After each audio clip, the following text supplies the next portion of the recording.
Samantala, hindi lamang ang ilang mga veteranong PBA players ang may kwentong Yengyao. Ngayon namang retirado na si Mr. President Gabe Norwood, ibinahagi naman ni Coach Yeng ang kanyang sariling karanasan bilang pag-alala sa kanilang 19 na taong pagsasama. Ang ibang detalye alamin sa pag-abante ni Jonas Lavarias. Sports Now. Sports Now. Exclusive.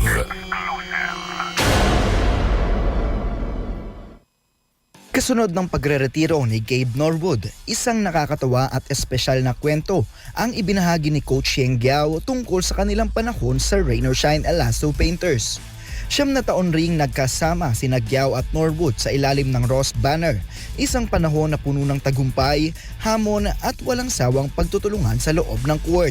Isa sa pinakatinatangi at nakakatawang kwento ni Coach Yeng kay Gabe ay nang magkamali ito sa isang play sa laro dahilan upang magalit ang mentor. Problema nga lamang, nawalan siya ng boses sa kalagitnaan ng laban at hindi niya maiparating ang kanyang galit sa veteranong forward. Sa halip na sigawan si Gabe, sinulat niya na lamang sa whiteboard ang gusto niyang sabihin. Nang bumalik sa dugout, nakita ni Gabe ang mensahe at naintindihan agad ang sinabi ng coach. Hanggang ngayon, ang simpleng insidenteng iyon ay madalas pa ring pag-usapan ng mga kakampi at naging dahilan ng tawanan.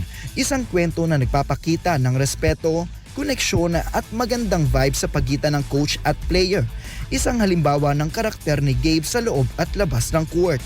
Pareho yata kami, no? There was a time na he messed up some play, no? And I was so angry. I think we lost the game.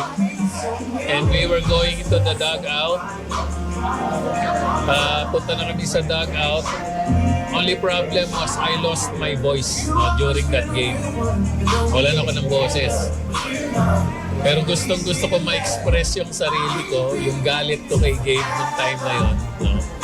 So once we entered the dugout, instead of talking to him or shouting at him, since hindi ko magawa dahil wala akong boses, sinulat ko na lang ng malaking letters doon sa whiteboard namin. So pagpasok ni Gabe, nakita niya kung ano yung gusto ko sabihin sa kanya. And nakita na ng lahat ng teammates niya. Ako, si Jonas Lavarias, Abante Sports, Now na.